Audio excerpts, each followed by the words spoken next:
او موضوع تہاڈے سامنے پیش کرنا ہے جس واسطے سانو او دے اتے عمل کرنا بھی بہت نہایت ضروری ہے اور اینو سمجھنا بھی ساڈے واسطے بہت اہم ضروری ہے۔ اج معاشرہ دین تو دور ہو رہا ہے، والدین ہے گے انہوں علم نہیں کہ اسی اپنی اولاد دی کس انداز نال تربیت کرنی ہے، اولاد ہے انہوں اس چیز دا نہیں علم کہ اسی اپنے ماں باپ دی کس طرح فرما برداری کرنی ہے۔ انشاءاللہ اللہ نے زندگی رکھی تا انشاءاللہ 7 جمعے یا 8 جمعے غالباً جتنے ہو سکے تفصیل دے نال تھوڑا تھوڑا تواڈے سامنے بیان کرانگا، اور اس موضوع دا اہم نام یہ ہے اولاد کی تربیت کس طرح کریں اور نیک اولاد نو او دے اصول نو قائم کرن واسطے میں انشاءاللہ کم و پیش 145 اصول تواڈے سامنے بیان کرانگا، جو کہ تھوڑے تھوڑے کر کے میں انشاءاللہ انہاں جمعہ دے تقریراں دے اندر بیان ہوندے رہن گے۔ اور یہ 145 جو اصول ہیں یہ بہت اہم چیز ہے، انہوں سننا سمجھنا ادو تے عمل کرنا لازم ہے۔ اگر اسی انہاں 145 اصول دو تے عمل کر لئیے، سمجھ لئیے، سن لئیے تو انشاءاللہ اس معاشرے دے اندر کوئی اولاد اپنے ماں باپ دی نافرمان نہیں ہو سکتی۔ نافرمان اس وقت اولاد بندی ہے جس وقت انسان جو کہ ماں باپ نو بھی نہیں پتہ ہوندا اولاد دی تربیت کس طرح کرنی ہے، تو پھر اسی طرح اولاد نو بھی نہیں پتہ ہوندا کہ اسی ماں باپ دا کس طرح حق ادا کرنا ہے۔ لہٰذا اولاد کی تربیت کے لیے زبردست 145 اصول جو کہ میں تھوڑے کر کے بیان کرانگا، تو اسی انشاءاللہ ضرور کوشش کرنی ہے انہاں ساریاں چیزاں نو وقت نال آنا ہے، مسجد دے اندر پابندی دے نال سننا ہے، تاکہ انہاں اصولاں تو اسی اس طرح فائدہ حاصل کریے کہ آن والی نسل آن والی اولاد ساڈے واسطے باعث خیر بنے، باعث تکلیف نہ بنے۔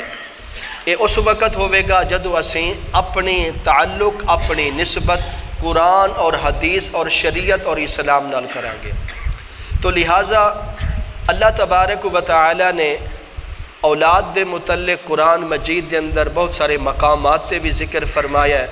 نبی کریم صلی اللہ علیہ وسلم دی احادیث مبارکہ دے اندر فرمان نبوی دے اندر بھی بہت سارے مقامات تے اولاد دے تربیت اور اولاد نو نیک بنانے دا طریقہ سانو سمجھایا گیا ہے، لہٰذا سانو انہاں چیزاں تے خاص خیال کرنا چاہیے۔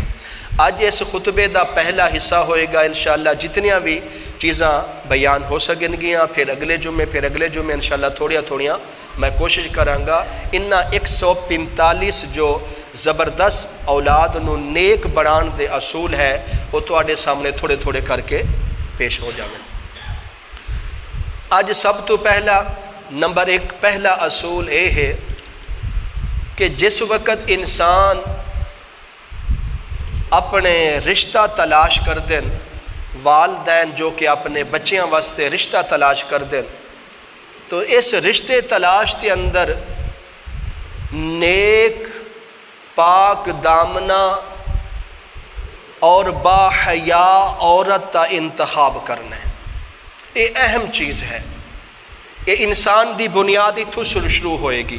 کہندے نا بھی اگر مکاناں دیاں بنیاداں اچھیاں مضبوط ہیں مکان بھی مضبوط رہیں گے، اگر مکاناں دیاں نیاں بنیاداں مضبوط نہیں تو مکان بھی زیادہ دیر نہیں ٹھہر سکتے۔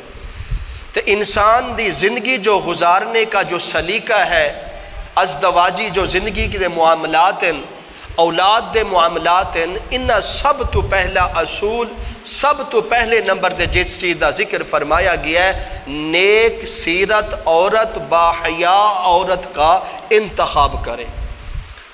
رشتہ جس وقت بھی تلاش کرو اپنے بچیاں واسطے نیک لڑکی تلاش کرو۔ اسی لوگ دو چیزاں نو زیادہ ترجیح دینے ہیں، باقی چیزاں نو چھوڑ دینے ہیں۔ نمبر 1 پہلی چیز یہ ویکھدے ہیں کہ لڑکی خوبصورت ہونی چاہیے۔ نمبر دو، دوسرے نمبر دے اسی یہ ویکھدے ہیں کہ وہ لڑکی مالدار ہونی چاہیے۔ بس او دے دین دے نال کوئی تعلق سانو کوئی ضرورت نہیں، او نمازاں کتنیاں پڑھ دی ہے سانو کوئی ضرورت نہیں، او قرآن پڑھی ہوئی ہے یا نہیں پڑھی ہوئی سانو کوئی ضرورت نہیں، بس دنیاوی تعلیم MA FA ہونی چاہیے، بس اس تو علاوہ خوبصورت لڑکی اور نوجوان لڑکی اور مالدار لڑکی ہونی چاہیے۔ سانو صرف اسی انہاں چیزاں دی انہاں بنیاد دے رشتے قائم کر دے ہیں، پھر کی ہوندہ ہے دیکھ لیجئے، مال جو ہے دولت یہ ختم ہو جاندہ ہے، اور پھر دوسری چیز حسن بھی ختم ہو جائے گا، لیکن ایک چیز ہے جیڑی ساری زندگی ختم نہیں ہو سکتی، وہ ہے نیک عورت اور باحیا کردار، نیک سیرت والی عورت۔ یہ عمل ساری زندگی ختم نہیں ہو سکتا۔ انسان مر جائے گا لیکن او دی نیک عمل دے چرچے دنیا دے وچ چلتے رہن گے۔ اور پھر دیکھ لیجئے ہر انسان اس چیز دا خاص خیال کرے۔ پہلا اصول جو اولاد دی نیک تربیت کے اندر آ رہی ہے وہ یہ ہے کہ جس وقت بھی اپنے بچیاں واسطے رشتے تلاش کرو تو انہاں رشتیاں دے اندر نیک سیرت عورت اور باحیا عورت کا انتخاب کرو۔ اگر حسن دے اندر اضافہ نہیں ہے تو کوئی گال نہیں، اگر مالدار نہیں ہے تو کوئی گال نہیں، لیکن جو اہم چیزیں او باحیا ہونی چاہیے عورت، لڑکی نیک ہونی چاہیے، او دی صورت نو نہ ویکھو، لڑکی دی سیرت نو ویکھو۔ اگر او نیک سیرت والی ہے، باحیا ہے، سمجھ لو کہ تہاڈے گھر دے اندر سب تو بڑی دولت آ جائے گی۔ جس گھر دے اندر اس طرح دی عورتاں آ جاندیاں جو کہ انہاں دے کردار ٹھیک نہیں ہوندے، انہاں دا اٹھن بیٹھن ٹھیک نہیں ہوندا، او یعنی کہ بے حیائی والے کام کر دین تو اس گھر دے اندر تباہیاں مچ جاندیاں، اس گھر دے اندر بے سکونیاں ہو جاندیاں۔ اس طرح سمجھ لو کہ اس گھر دے اندر دلی یعنی کہ اگ لگ جاندی ہے کہ اس گھر دے اندر قدم رکھن دا دل نہیں کردا۔ جس گھر دے اندر عورت یعنی کہ بد کردار آ جاوے، اس واسطے جس وقت بھی تو انہوں توفیق ملے اپنے بچیاں دے رشتے تلاش کرن دی، نیک عورت تلاش کرو اور نیک سیرت والی عورت تلاش کرو، باحیا لڑکی تلاش کرو۔ جس وقت تسی نیک لڑکی باحیا لڑکی اپنے بچے واسطے لے کے او دی شادی نکاح کر دیو گے تو پھر اس گھر دے اندر ایسیاں رحمتاں ہومن گیاں، ایسیاں برکتاں ہومن گیاں جیدہ تسی تصور نہیں کر سکتے۔ پہلا اصول کہ اپنے لڑکے واسطے لڑکی دا نیک لڑکی دا انتخاب کرنا ہے، نیک رشتہ تلاش کرنا ہے۔ اگر نیک رشتہ مل گیا سمجھ لو کہ تانوں دنیا اور آخرت کی دولت مل گئی۔ اس واسطے پہلی بنیادی چیز ہے کہ جس وقت کسے دو جوڑے دا نکاح کیتا جاندہ ہے تو لڑکا بھی نیک ہونا چاہیے، لڑکی بھی نیک ہونی چاہیے۔ اس واسطے اگر لڑکے دے اندر کوئی کمی کوتاہی ہو جاندی ہے، لڑکی اگر نیک ہوے گی تو اس اپنے یعنی کہ گھر والے نو سانبھ لے گی، انہی تربیت صحیح کرے گی، انہی اصلاح کرے گی، کیونکہ اگر نوجوان ہے وہ پر جوانی آ جاندی ہے، اس واسطے وہ اپنی نیک بیوی دے اس حسن اخلاق نو ویکھ کے او دے اچھیاں دینی اسلامی قرآن حدیث دی گفتگو نو سن کے او خامند بھی نیک بن جائے گا۔ لہٰذا ہر انسان کو چاہیے کہ اپنے بچوں واسطے جس وقت بھی رشتے دی ضرورت ہوئے، رشتہ تلاش کرنا ہوئے تو اپنے بچے واسطے نیک لڑکی دا انتخاب کرنا ہے۔ نیک لڑکی تو انہوں مل گئی سمجھ لو کہ تو آڑے دنیا دے بچ بھی یعنی کہ فائدے ہومن گے اور دے آخرت کے اندر بھی ضرور فائدے ہومن گے۔ نمبر دو، ازدواجی تعلق کے وقت فطرتی خیال رکھنا چاہیے۔ نکاح دو بعد انسان دا ایک ایسا تعلق ہو جاندہ ہے ازدواجی زندگی دے متعلق، اور اس ازدواجی زندگی دے اندر فطرتی طور پر حیا کا ہم نے خیال کرنا ہے۔ اگر ہم ازدواجی زندگی میل جول جس وقت خامند اور بیوی کا آپس کے اندر ملاپ ہوندہ ہے، اس وقت ہم نے حیا کا خیال رکھنا ہے۔ اگر ہم بے حیائی والے کام کریں گے، شریعت کے خلاف والے کام کریں گے، بےہودہ کام کریں گے، انگریزوں والے کام کریں گے، یا پھر ازدواجی میل جول دے، جس وقت میاں اور بیوی کا میل جول ہوتا ہے اس وقت اگر ہم گانے سنتے رہیں گے، بے حیائی باتیں کرتے رہیں گے، تو پھر یہ بڑا نقصان ہوگا کہ جو اولاد پیدا ہوگی وہ نیکوکار نہیں بن سکتی۔ اس لیے ازدواجی زندگی دے معاملات کے اندر ہر انسان نو اپنے میاں بیوی کے جس وقت ملاپ ہوتا ہے اس وقت حیا کا خیال کرنا ہے، حیا کی حدوں کا خیال کرنا ہے۔ جتنا اسلام نے سانو اجازت دی ہے او دے مطابق سانو ازدواجی زندگی دے اندر گزرنا چاہیے، سانو میاں بیوی کے ساتھ اس طرح زندگی گزارنی چاہیے جس طرح سانو قرآن حکم دے رہا ہے، جس طرح سانو نبی کریم صلی اللہ علیہ وسلم دا فرمان سانو حکم دے رہا ہے۔ ازدواجی زندگی میاں بیوی دے ملاپ کے وقت حیا کا خاص خیال کرنا ہے۔ اگر بے حیائی ہو گئی تو سمجھ لو پھر اولاد بھی بے حیا ہونے کا خطرہ ہے۔ اگر اس وقت حیا کا خیال کیا جائے گا سمجھ لو انشاءاللہ جو اللہ تعالیٰ اولاد پیدا کرے گا اس وقت بھی انسان نو اللہ تعالیٰ نیکوکار اولاد عطا فرمائے گا۔ اور اسی طرح نمبر تیسرے نمبر پر آتا ہے جب میاں بیوی آپس میں ملے تو مسنون دعاؤں کا اہتمام کرنا چاہیے۔ یہ اہم چیز ہے۔ انسانہ دیاں زندگیاں ختم ہو گیاں، بڑھاپا آ گیا، پوتے پر پوتے والے بن گئے، لیکن اجے تیکر انہوں میاں بیوی کے آپس تے ملاپ دے وقت انہوں مسنون دعاواں دا نہیں علم کہ اس وقت بھی دعاواں پڑھی دیں یا نہیں پڑھی دیاں۔ شریعت نے حکم دیتا ہے کہ سانو جس وقت میاں بیوی کا آپس اندر ملاپ ہوتا ہے اس وقت سانو مسنون دعاؤں کا اہتمام کرنا چاہیے۔ جو مسنون دعائیں ہیں ہم نے یعنی کہ ہم بستری سے پہلے بیوی کے پاس جانے سے پہلے ان دعاؤں کا اہتمام کرنا ہے۔ اگر ایسی دعائیں نہیں آتی تو کم از کم بسم اللہ پڑھ کر ضرور گئے جائیں تاکہ اس کی برکت بھی آپ کو مل جائے۔ تو لہٰذا جب بھی میاں بیوی کا آپس میں ملاپ ہو تو مسنون دعاؤں کا ضرور اہتمام کرنا چاہیے۔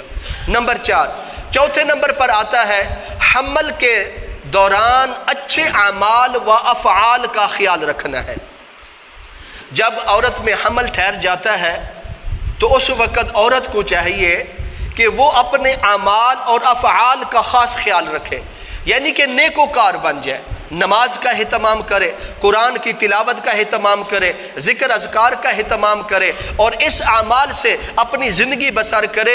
انشاءاللہ اس کا فائدہ یہ ہوگا جو اس عورت کے شکم میں پیٹ میں بچہ ہے اس کے نیک اعمال کرنے کی وجہ سے، عبادات کرنے کی وجہ سے، تلاوت کرنے کی وجہ سے وہ اولاد نیک پیدا ہوگی۔ اسی طرح بہت سارے واقعات جیسا کہ حضرت غوث پاک رضی اللہ تعالیٰ عنہ کا واقعہ پیش آتا ہے کہ وہ جس وقت اپنے استاد کے پاس قرآن کی تعلیم حاصل کرنے کے لیے گئے تو جس وقت استاد نے کہا کہ بیٹا پڑھو بسم اللہ الرحمن الرحیم، تو حضرت امام غوث اعظم رحمت اللہ علیہ نے بسم اللہ پڑھنے کے ساتھ ساتھ 15 سپارے حفظ کر کے سنا دیے۔ تو استاد پریشان ہو گیا، حیران ہو گیا، بچے تم تو قرآن پڑھنے کے لیے آئے ہو، یہ آپ کو قرآن کیسے یاد ہے؟ تو حضرت امام غوث اعظم نے فرمایا کہ استاد میں یہ قرآن اپنی ماں کی گود میں بیٹھ کر سیکھا ہے۔ تو اس وقت جب ماں کے پیٹ میں حمل ہوتا ہے تو اس وقت اگر وہ نیک کام کرے گی، نماز کا اہتمام،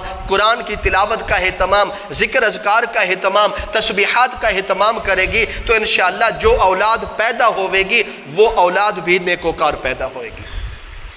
نمبر 5، حمل کے دوران ان ایام میں عورت کو غیبت، چغل خوری اور ناچ گانوں سے بچنا چاہیے، اور یہ وہ گناہ ہے جو ہمیشہ انسان کو، چاہے وہ عورت ہو چاہے مرد ہو، ان گناہوں سے بچنا چاہیے، بلکہ ان گناہوں کے قریب نہیں جانا چاہیے، سچے دل نال توبہ کرنی چاہیے۔ اور خاص طور اگر چاہتے ہو کہ ہماری اولاد نیک ہو، اللہ تعالیٰ نیک اولاد پیدا کرے، تو پھر حمل کے دوران عورت چاہے خامند ہے چاہے عورت ہے، وہ اس چیز سے یعنی کہ بچے، احتیاط کرے اور غیبت سے بچے، چغل خوری سے بچے، ناچ گانے سے بچے، بے حیائی کاموں سے بچے، تاکہ ان کے یعنی کہ گھر ایک ایسی دولت آنے والی ہے جو اولاد کی شکل میں ہے۔ تو ان ایام میں، ان دنوں میں، جن دنوں میں حمل ٹھہرتا ہے عورت میں، تو ان دنوں میں عورت کو چاہیے کہ اپنی زبان سے اللہ کا ذکر، اللہ کی حمد و ثنا بیان کرتی رہے، گانے گلوچ اور فحاشی گفتگو، غیبت چگلی سے بچتی رہے، تاکہ جو اولاد پیدا ہوگی تو وہ اولاد پھر بڑی ہو کر ایسے برائیوں سے، ایسے گناہوں سے بچ جائے، بلکہ نیک عمل کرنے کی وجہ سے، تسبیحات، ذکر اذکار، تلاوت وغیرہ کرنے کی وجہ سے انشاءاللہ جو اولاد پیدا ہوگی وہ اولاد نیکوکار پیدا ہوگی۔ نمبر 6ویں نمبر پر آتا ہے کہ تلاوت اور ذکر اذکار کثرت سے عورت کو کرنا چاہیے ان دنوں میں، اور باوضو رہنا چاہیے۔ جو عورت حمل کے دوران تلاوت اور ذکر اذکار کثرت کے ساتھ کرے گی اور باوضو ہر وقت رہے گی، سمجھ لو کہ اللہ تعالیٰ اس گھر دے اندر نیکوکار اولاد پیدا کرے گا، اور اتنی نیک ہوگی کہ بچپن تو اودی یعنی کہ نیکی والے اثرات ظاہر ہونے شروع ہو جائیں گے، اور پھر جب وہ اولاد بڑی ہو جائے گی اپنی ماں باپ کی خدمت کا حق ادا کرے گی۔ تو لہٰذا اس چیز کا خاص خیال کرنا ہے۔ 6ویں نمبر پر یہی آتا ہے، تلاوت، ذکر اور باوضو پابندی نہ رہنا چاہیے، تاکہ جو اللہ تعالیٰ نے ہمیں اولاد عطا کرنی ہے یہ اولاد نیکوکار پیدا ہوگی۔ نمبر 7، نعمت اولاد پر اللہ کا شکر ادا کرنا چاہیے، چاہے بیٹا ہو چاہے بیٹی ہو۔ لیکن معاشرے میں ہم دیکھتے ہیں کہ جس گھر میں لڑکیاں پیدا ہوتی ہیں تو اس گھر میں فتنے فساد کھڑے ہو جاتے ہیں، خامند ناراض ہو جاتا ہے، ساس ناراض ہو جاتی ہے، خاص طور ساس کا مسئلہ زیادہ چلتا ہے۔ سسر تو اس طرح نہیں کرتے، وہ تھوڑے اور مزاج کے ہوتے ہیں، بڑے دل کے ہوتے ہیں، لیکن خامند اور ساس یہ بڑے فتنہ کھڑا کر دیتے ہیں۔ اس لڑکی کے لیے زندگی گزارنا مشکل ہو جاتا ہے کہ تم لڑکیوں پہ لڑکیاں پیدا کر رہی ہے، ایک لڑکی پیدا ہوگی، دوسری لڑکی پیدا ہوگی۔ یہ کام کرنا برا کام ہے، اللہ کو ناراض کرنے والا کام ہے۔ اولاد نعمت ہے، نعمت کے ملنے پر اللہ کا شکر ادا کرنا چاہیے۔ لڑکے ہوں تب بھی اللہ کا شکر ادا، لڑکیاں ہوں تب بھی اللہ کا شکر ادا۔ دیکھ لو کتنے گھر تو دیکھے ہوں گے کہ جن گھر لڑکیاں ہیں لڑکے نہیں ہیں، کتنے گھر دیکھے ہیں جن گھر لڑکے ہیں لڑکیاں نہیں ہیں گیا، اور کتنے وہ لوگ ہیں جنہوں اللہ تعالیٰ نے اس اولاد والی نعمت سے محروم رکھا ہے، بڑے بڑے علاج کرا لیے، بڑے بڑے یعنی کہ وظیفے کر لیے، اللہ نے ان کو اولاد نہیں دی۔ یہ اولاد کی طاقت، اولاد کے خزانے اللہ تعالیٰ کے پاس ہے۔ تو لہٰذا اللہ تعالیٰ جن کو اولاد دے، چاہے بیٹا ہو چاہے بیٹی ہو، اس پر اللہ کا شکر ادا کرنا چاہیے۔ اور پھر دیکھ لیجئے آپ صلی اللہ علیہ وسلم کے بھی اولاد ہوئی، جو بیٹے تھے بچپن کے اندر وفات کر گئے اور وہ بلوغت کے وقت تک نہیں پہنچ سکے، لیکن جو بچیاں تھیں، بیٹیاں تھیں، آپ صلی اللہ علیہ وسلم کی ان کی نسلوں کو بڑھا دیا، ان کی نسلوں کو اس طرح بڑھایا کہ ان کی نسلوں کے چرچے قیامت تک برقرار رہیں گے۔ تو آپ صلی اللہ علیہ وسلم نے اپنی بیٹیوں سے بڑی محبت کی، تو فرمایا گیا، حدیث میں آتا ہے، جس کی 2 بیٹیاں ہوں یا 4 بیٹیاں ہوں اور ان کی تربیت اچھی طرح کی جائے اور ان کو دین اسلام کے مطابق تعلیم دی جائے، شریعت سنت کے مطابق ان کا نکاح کر دیا جائے، تو اللہ کے پیارے محبوب علیہ الصلوۃ والسلام نے فرمایا، ایسا شخص جو اپنی بیٹیوں کی صحیح تربیت کر کے صحیح طرح نکاح کر دے گا تو میں کل قیامت والے دن اس کو اپنے ساتھ کھڑا کروں گا۔ تو لہٰذا جن گھروں میں بیٹیاں پیدا ہو جائیں تو انسان کو گھبرانا نہیں چاہیے، اللہ کا شکر ادا کرنا چاہیے، اور سمجھ لیجئے کہ جس گھر میں سب سے پہلے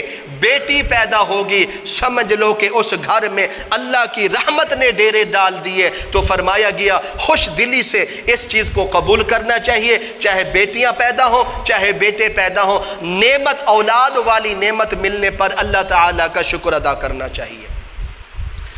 نمبر 8، نومولود کے کان میں اذان دینی چاہیے۔ جس وقت بچہ پیدا ہوتا ہے تو پیدا ہونے کے بعد سب سے پہلے جو کام ہے کہ اس کے کان میں اذان دینی چاہیے۔ علماء کرام فرماتے ہیں کہ اذان دیتے وقت کوشش کریں کہ جو نیکوکار انسان ہو، عبادت گزار ہو، 5 وقت کا نمازی ہو، تمہارے معاشرے میں معزز احترام والا شخص ہو، اس کو بلا کر اپنے بچے کے کان میں اذان دو۔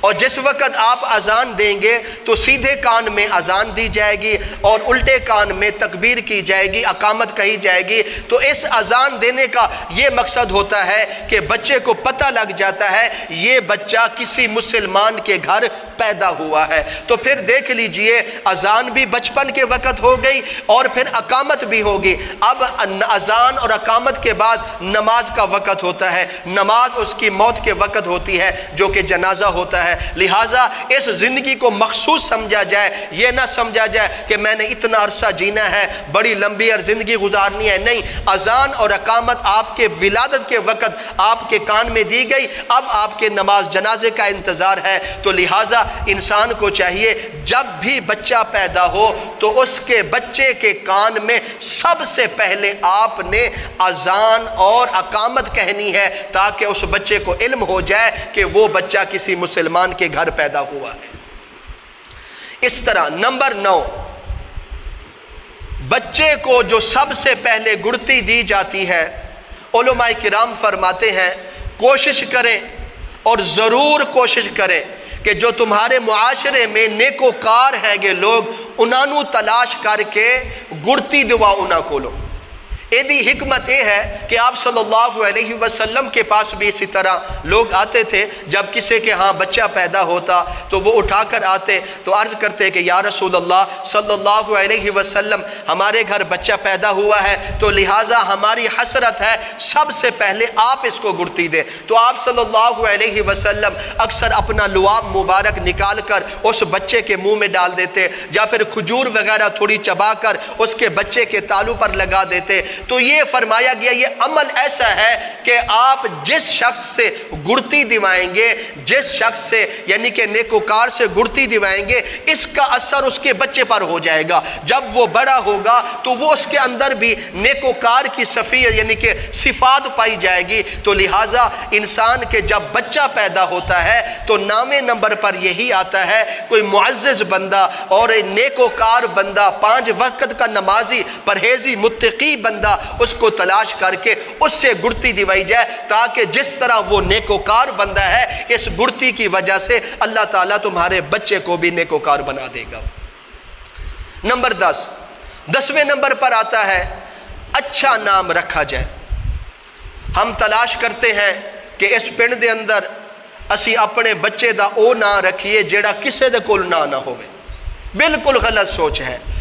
آپ کے گھر بچہ پیدا ہوا ہے تو آپ خود تجویز کریں، کسی معزز انسان کو لو، اپنے استاد کو لو، امام کو لو، پیر و مرشد کو لو، پوچھ سکتے ہو۔ لیکن اللہ تعالیٰ نے آسانی فرمائی ہے کہ جب تمہارے گھر بچہ پیدا ہو تو آپ خود نام تجویز کریں، اور پھر نام تجویز تلاش کرنے کی ضرورت نہیں ہے۔ قرآن مجید کھولے، ایک سائڈ تے آپ کو اللہ تعالیٰ کے صفاتی نام ملیں گے، دوسری سائڈ پر آپ کو آپ صلی اللہ علیہ وسلم کے صفاتی نام ملیں گے۔ ان صفاتی نام میں سے جو آپ کو نام پسند آتا ہے وہ رکھ لیجئے۔ حدیث پاک میں آتا ہے اللہ کے صفاتی ناموں میں سے آپ صلی اللہ علیہ وسلم نے فرمایا اللہ کو 2 نام بڑے بے حد پسند ہیں۔ نمبر 1 عبد الرحمن، نمبر 2 عبداللہ، یہ اللہ کو بے حد نام پسند ہے۔ اسی طرح اللہ کے باقی 99 صفاتی نام ہیں، ان نام میں سے جو آپ کو پسند آتا ہے وہ نام رکھ لیں۔ ان اللہ کے صفاتی ناموں میں معنی ڈھونڈنے کی ضرورت نہیں، اس کا کیا معنی ہوگا، اس کی کیا تعبیر ہوگی، نہ اللہ کا صفاتی نام ڈھونڈو، وہ اپنے بچے کا نام رکھ دو۔ اگر آپ صلی اللہ علیہ وسلم نے ناموں میں سے رکھنا چاہتے ہیں تو حدیث میں آتا ہے سب سے بہتر نام، سب سے افضل نام محمد رکھا جائے، احمد رکھا جائے، محمود رکھا جائے، قاسم رکھا جائے۔ یہ آپ صلی اللہ علیہ وسلم صفاتی نام ہے گے، لہٰذا آپ اللہ کے صفاتی ناموں میں سے بھی نام رکھ سکتے ہیں اور آپ صلی اللہ علیہ وسلم کے صفاتی ناموں میں سے بھی رکھ سکتے ہیں۔ اور پھر اصحاب رسول کے جو اصحاب رسول ہیں ان کے ناموں میں سے بھی نام رکھ سکتے ہیں، انبیاء کرام کے ناموں میں سے بھی نام رکھ سکتے ہیں۔ یہ آسان کام ہے، آپ مینا نہ ڈھونڈیں، آپ نسبت دیکھیں کہ یہ نام کس نسبت کی طرف جا رہا ہے، تو لہٰذا آپ اپنے بچے کا سب سے جو 10ویں نمبر پر آتا ہے اپنے بچے کا اچھا نام تجویز کریں، اللہ کے صفاتی ناموں میں سے یا آپ صلی اللہ علیہ وسلم کے صفاتی ناموں میں سے رکھ دیں۔ انشاءاللہ ان نام اللہ کے اور آپ صلی اللہ علیہ وسلم کے صفاتی ناموں کی برکت سے یہ فائدہ ہوگا کہ آپ کے بچے پر نیک وکار صفات پیدا ہوگی، وہ بچہ بڑا ہو کر نیک بن جائے گا۔ تو لہٰذا جب بھی آپ تجویز کریں اللہ کے صفاتی یا آپ صلی اللہ علیہ وسلم صفاتی ناموں کا انتخاب کریں، انشاءاللہ اس پر بہت سارا فائدہ اور بہت سارا اس پہ فائدہ ہیں گے۔ اسی طرح نمبر 11، نام رکھنے کے بعد اپنے بچے کا عقیقہ کریں۔ یہ اہم مسئلہ ہے۔